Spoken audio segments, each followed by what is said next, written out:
Ça peut te tomber dessus, un peu comme un orage que tu n'avais pas prévu. Si tu ne sais pas de quoi je te parle, je te parle tout simplement d'impayés. Aujourd'hui, nous allons évoquer les impayés des locataires. Je vais te raconter moi-même ce que j'ai été amené à vivre, comment j'ai pu y faire face, et je vais te donner 3 axes de réflexion qui vont te permettre de pouvoir réagir lorsque ton locataire t'annoncera qu'il ne pourra pas payer le mois suivant. Je te dis donc à tout de suite.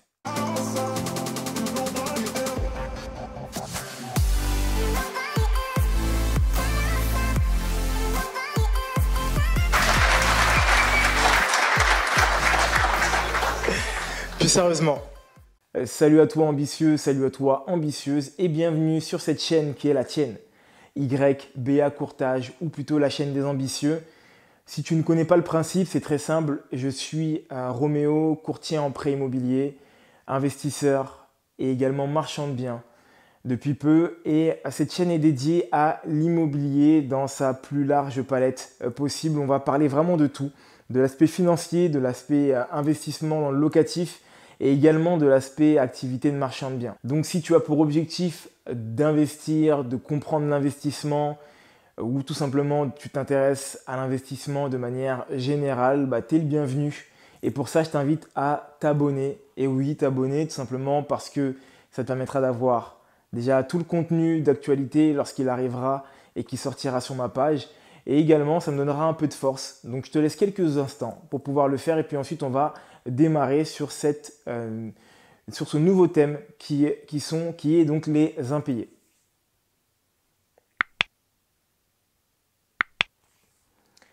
Et ça y est, c'est bon, je pense que tu viens tout juste de t'abonner. Écoute, félicitations à toi si c'est le cas et bienvenue donc du coup dans cette grande famille d'ambitieux. Alors aujourd'hui, nous allons parler d'impayés parce que ça peut vraiment arriver n'importe quand, à n'importe qui et de n'importe quelle manière, j'ai envie de te dire. Je pense que n'importe, c'est vraiment le mot qui est égal à impayé.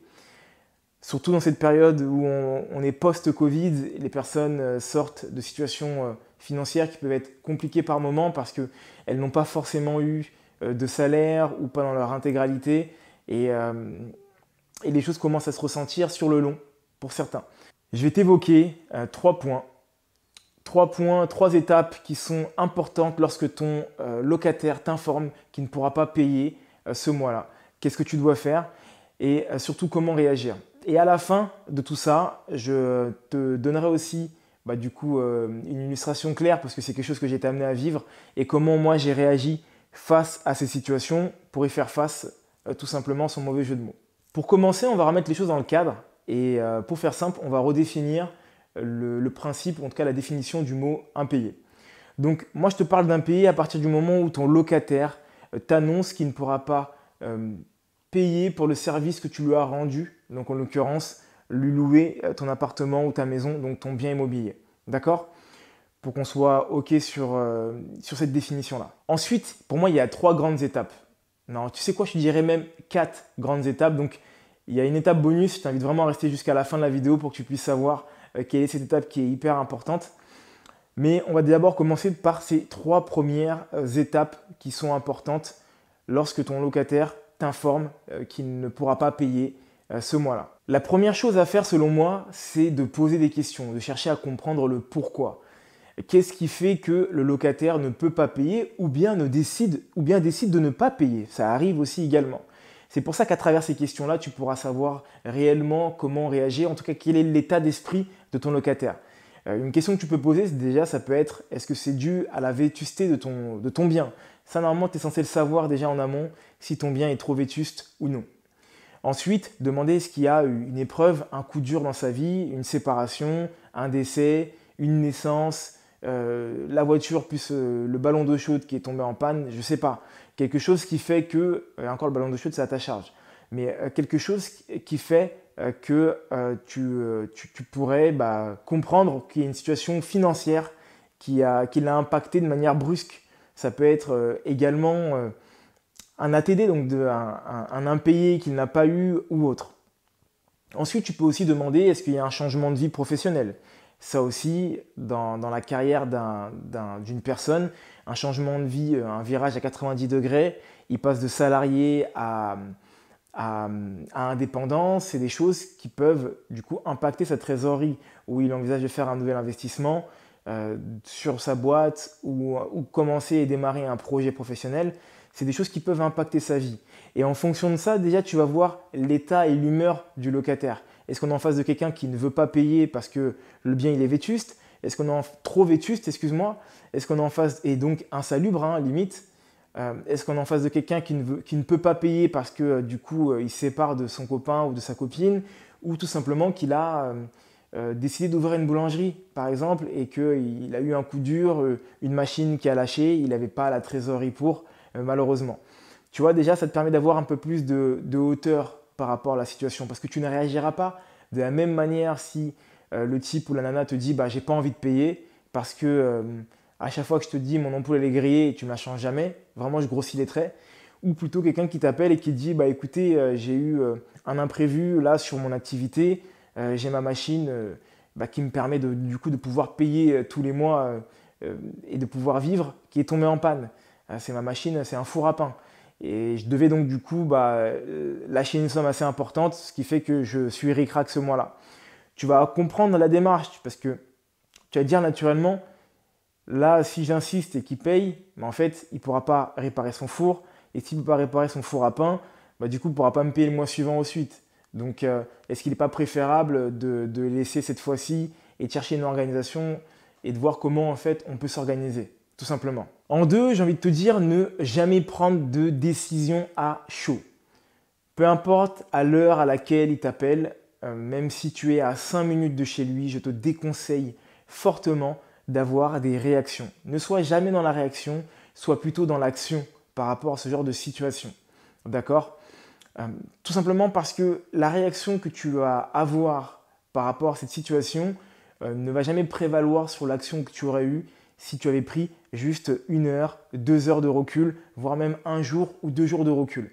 Dans ce genre de cas, peu importe l'heure à laquelle il t'appelle, que tu sois libre ou que tu ne sois pas libre, tu lui réponds et tu lui dis bah écoutez, je vous rappelle dans 1 jour, je vous rappelle dans 2 jours, je vous rappelle dans 2 heures et je vais vous dire comment on va s'organiser, en tout cas qu'est-ce que je vais faire par rapport à cette situation-là. D'accord?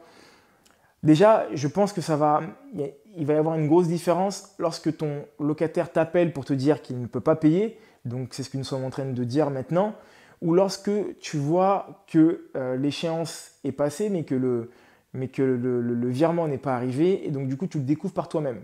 Déjà on n'est pas sur le même état d'esprit, mais peu importe comment ça a été fait, parce que tu peux être sur quelqu'un qui va être très gêné, qui ne va pas avoir le courage de t'appeler, pas de réaction à chaud, s'il te plaît, et ça t'évitera déjà de faire des bourdes et d'avoir des propos qui pourraient être déplacés également, mais surtout ça va te permettre d'avoir la bonne réaction, donc d'être vraiment dans l'action et non la réaction. Ensuite, j'ai envie de te dire que lorsque tu as réfléchi, lorsque tu as refroidi le moteur, tu te poses la question, qu'est-ce que tu vas faire? Comment tu vas chercher à résoudre ce problème-là? Et tu vas aller avec une idée bien précise en tête. D'accord? Tu l'appelles, mais avant d'exposer ton idée, tu lui demandes si lui, il a une idée. Le fait de ne pas être dans la réaction, mais dans l'action, va également pousser ton locataire à trouver des solutions au moment où tu vas la rappeler. Ça va être même son objectif premier. Il va se dire, il faut que j'arrive à calmer mon bailleur ou à le tempérer de manière à ce qu'il ne m'expulse pas. Je pense que c'est la crainte de la plupart des locataires, c'est d'être expulsé de chez soi. Parce qu'on a tous besoin d'un toit et ça, on le dira jamais assez. Donc, le fait de le rappeler quelques heures ou quelques jours après, en lui disant, est-ce que vous avez réfléchi à la situation? Qu'est-ce que vous pouvez me proposer comme solution? Ça va déjà te permettre une fois de plus de voir dans quel état d'esprit ton locataire il est. Qu'est-ce qu'il a entrepris déjà pour pouvoir trouver une solution des fois. Et je peux te l'assurer, alors c'est pas ce que j'ai vécu moi, mais d'autres investisseurs ont pu vivre ça. Tu peux t'étonner des ressources qu'une personne peut avoir dans une situation qui est compliquée. On peut être en face d'une personne qui peut appeler ses proches, demander un coup de main, gratter un peu dans les fonds de tiroir pour voir s'il y a quelques pièces ou quelques euros qui vont lui permettre de pouvoir payer cette échéance dans son intégralité ou à moitié, malgré sa situation. Bref, tu pourrais vraiment être étonné. Donc avant même d'exposer ton idée, tu attends et tu écoutes la sienne. Et si celle-ci te satisfait, tu pars sur cette idée-là. Et dans le cas contraire, eh ben, tu lui exposes ton idée et la solution la plus salutaire que tu as trouvée en fait pour vous deux. Avant de t'exposer donc du coup la quatrième étape que je propose, donc du coup la quatrième solution que je t'invite à utiliser, je vais donc t'expliquer ce qui m'est moi arrivé et comment j'ai donc fait face à ce premier impayé. Pour moi c'est totalement nouveau, ça fait plusieurs années que j'investis maintenant et c'est la première fois que j'ai un de mes locataires qui me dit bah, je ne peux pas payer ce mois-là en fait. Donc je vais t'expliquer comment moi j'ai réagi. Peut-être que toi ça va aussi t'aider dans une situation comme celle-ci, sait-on jamais. En tout cas c'est le but de la vidéo. Alors pour t'exposer la situation, c'est très simple. J'ai un locataire qui m'a appelé en plein milieu, enfin plutôt en pleine fin de mois, milieu de mois, ouais, plutôt milieu de mois, et qui m'a dit ben voilà, bonjour Roméo, je ne vais pas pouvoir payer ce mois-là. J'ai eu un ATD que je n'avais pas prévu. Voilà, les impôts sont venus chercher à la source une amende que j'avais laissée traîner depuis très longtemps. Et donc, ça me met en galère. Pour tout te dire, je peux te faire une avance déjà d'un quart de la mensualité, à peu près 150 € de la mensualité. Et je te paierai le reste plus l'autre mensualité le mois prochain si cela te convient. Donc moi ce que je lui ai dit c'est, tu sais quoi, je te rappelle. Je te rappelle et je vais voir avec mes autres associés parce que cet investissement c'est dans le cadre d'une SCI que j'ai montée sur un de mes projets et donc du coup je ne suis pas seul à décider même si c'est moi le plus grand décisionnaire dans le projet. Néanmoins je voulais quand même en avertir les autres et exposer les solutions qui nous étaient proposées. Donc le premier point et la première chose qui m'a vraiment aidé à ne pas être dans la réaction, c'est la trésorerie. Tout simplement parce que c'est le nerf de la guerre. Il faut savoir que je m'impose vraiment dans le cadre des SCI, là c'est un immeuble qui a été acheté, de ne jamais toucher la trésorerie tant que je ne suis pas arrivé à 10 mensualités.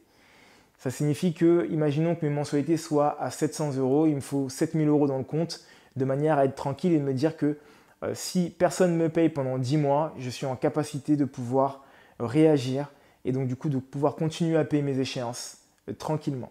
Donc c'est vraiment cette jauge-là que je vais avoir et je vais pas y déroger. Vraiment, vraiment pas y déroger. Donc ça déjà c'était le premier point, c'est la première idée que je te donne, le premier axe que je te donne, c'est être un écureuil. Donc voilà, essaye vraiment dans tes projets immobiliers de mettre de l'argent de côté et d'avoir plusieurs échéances de côté qui vont te permettre de pouvoir voir les choses arriver au maximum. Ensuite, le fait d'avoir été dans cette réflexion, ça m'a permis de poser les choses sur table et donc du coup d'être dans l'action et non dans la réaction. J'ai regardé à hauteur de combien de pourcentage mes autres locataires rembourser ma mensualité. C'est-à-dire que sans ce locataire-là, on va l'appeler le locataire A, les autres locataires payaient à hauteur de 78% de ma mensualité. Donc ça signifie que si ma mensualité était de 100 €, 78 € auraient déjà été payés par mes autres locataires. Donc même si je n'avais pas eu de trésorerie, j'avais plus que du coup 22% à payer, donc 22 € quand je reprends mon exemple, pour pouvoir payer ma mensualité qui aurait été à 100 €. Donc ça aussi, ça m'a rassuré, parce que ça m'a fait comprendre que tant que les autres locataires continueront à payer, ce qui a été le cas d'ailleurs, je pourrais toujours trouver le moyen de broder pendant ce temps-là. Un autre point que j'ai regardé également, c'est la durée de validité de son bail. En sachant que lorsque j'ai acheté le bien, lorsque nous avons acheté le bien dans le cadre de la SCI, nous avons également racheté les meubles des locataires de manière à pouvoir mettre un bail en 1 an. C'était une des raisons sine qua non à l'obtention de ce projet, à l'accord de ce projet-là. Donc si les locataires n'étaient pas prêts à ce que nous partions sur des baux de 1 an, je ne partais pas sur le projet. Pourquoi? Parce que je ne connaissais pas les locataires, je ne connaissais pas leur situation.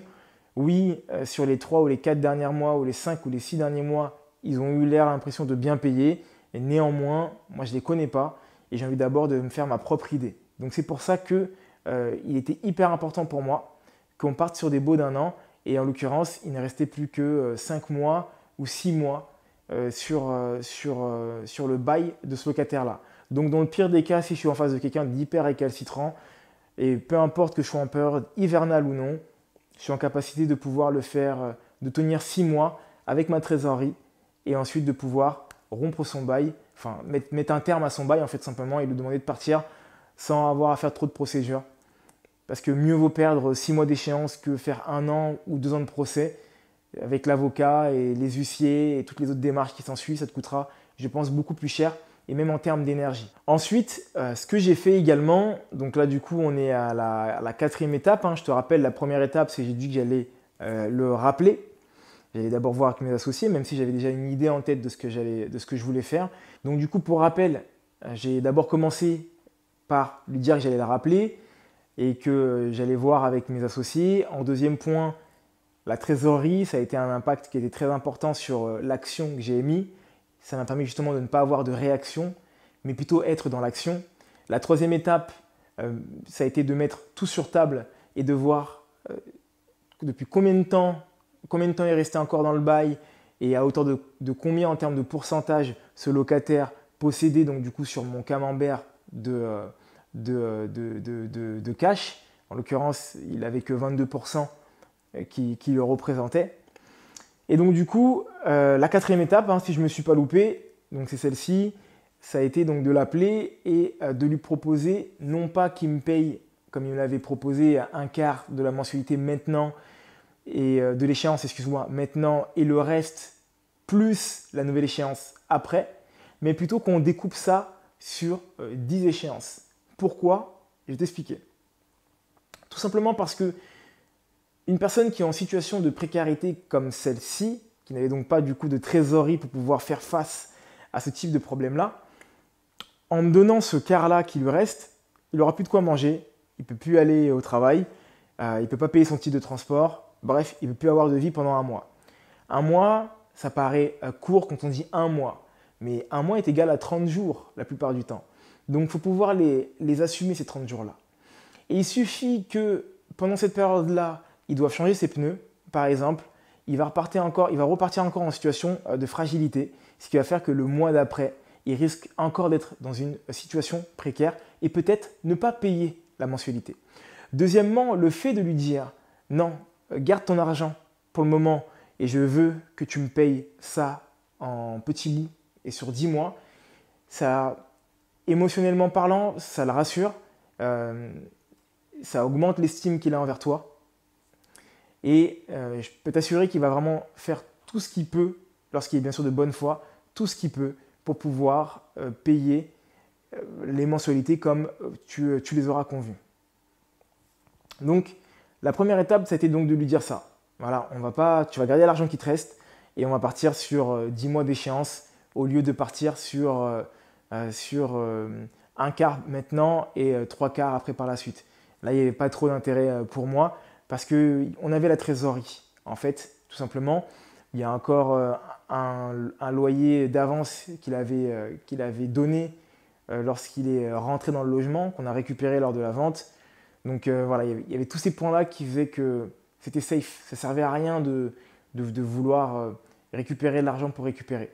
Néanmoins, je lui dis qu'on va faire un avenant. Sur cet avenant sera expliqué les raisons de l'augmentation de ce loyer et qu'en cas de non-paiement une seconde fois, qu'il pouvait y avoir donc du coup des démarches auprès d'un huissier ou administratives qui seraient faites et qui seraient également à ses frais. Donc cet avenant devait être signé des deux parties, donc de la SCI et donc dans lequel je suis le représentant et du coup également du locataire. Simplement parce qu'une fois de plus ça engage, d'accord. Je ne sais pas quel est le délai, si c'est 1 mois, 2 mois, peu importe en vrai. Ça, dirige-toi vers un huissier, dirige-toi vers un comptable pour savoir est-ce qu'au bout de la première échéance, tu peux déjà commencer les démarches. Ce qui était important pour moi à ce moment-là, c'était vraiment de lui montrer qu'on est dans la paperasse, on est sur quelque chose d'administratif et qu'il a signé, c'est tamponné là, ça y est. Il s'est engagé à respecter ces échéances-là. Et ça, c'est très, très, très important. Ensuite, il y a un 5e point qui est hyper important pour moi. C'est que je n'oublie pas d'où je viens. J'ai démarré, comme je dis souvent, non pas de 0, mais à -4. J'ai connu des situations de précarité très, très, très compliquées où j'ai été face à des situations comme la sienne étant beaucoup plus jeune et étant impuissant parce que c'était mes parents qui étaient dans cette situation-là. Donc c'est pas parce que je commence à générer des revenus à travers l'immobilier que je dois en oublier que d'où je viens et ce qui a fait, qui m'a lancé également dans l'immobilier. Donc là on est vraiment sur une partie qui est vraiment propre à soi, que c'est vraiment intrinsèque. C'est ma manière à moi de voir les choses. Néanmoins, comme je te l'ai dit en amont, s'il y avait une autre échéance qui n'était pas payée, là on entamait des démarches.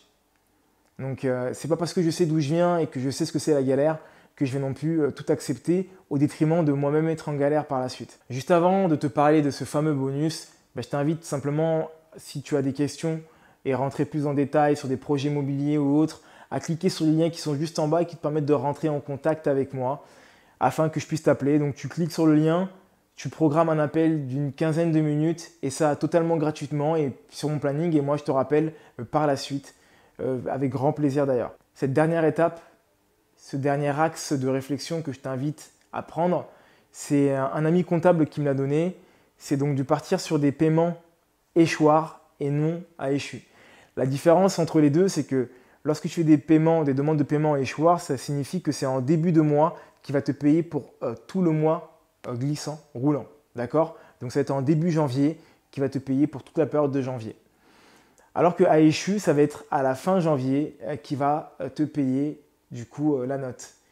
Pour donner un exemple, c'est un peu comme le McDo et le restaurant classique. Au McDo, tu payes, tu commandes, tu payes et ensuite tu manges. Et dans un restaurant un peu plus classique, tu manges et ensuite tu commandes, tu manges et ensuite tu payes. D'accord? Ça te permet de t'assurer qu'il y a au moins toujours un mois où ton locataire il t'a payé. En sachant tu demandes en général une caution, d'ailleurs c'est même maintenant c'est encadré, donc tu demandes une caution d'un mois.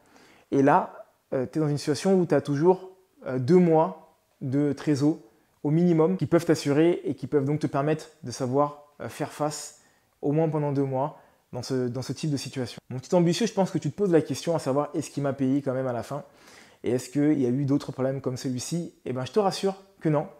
Sinon, il y aurait d'autres étapes dont je t'aurais parlé. Il m'a payé vraiment sans aucun problème. Tout s'est très bien passé et les mois qui ont suivi également par la suite, ça a vraiment roulé comme sur des roulettes. Donc j'espère que cette vidéo t'a plu. Si c'est le cas, partage-la à un grand nombre de personnes. Si tu as déjà eu une expérience où tu as eu un impayé, fais partager à tout le monde. Dis-le en commentaire, mais également un pouce. Ça me fait plaisir, ça donne de la force et ça fait également plaisir à YouTube, ça titille son algorithme. Entre-temps, mon ambitieux, je te souhaite une excellente journée ou une excellente soirée, peu importe au moment où tu regarderas la vidéo. Et tout ce que je peux te dire, c'est de continuer à croire en toi et à te former.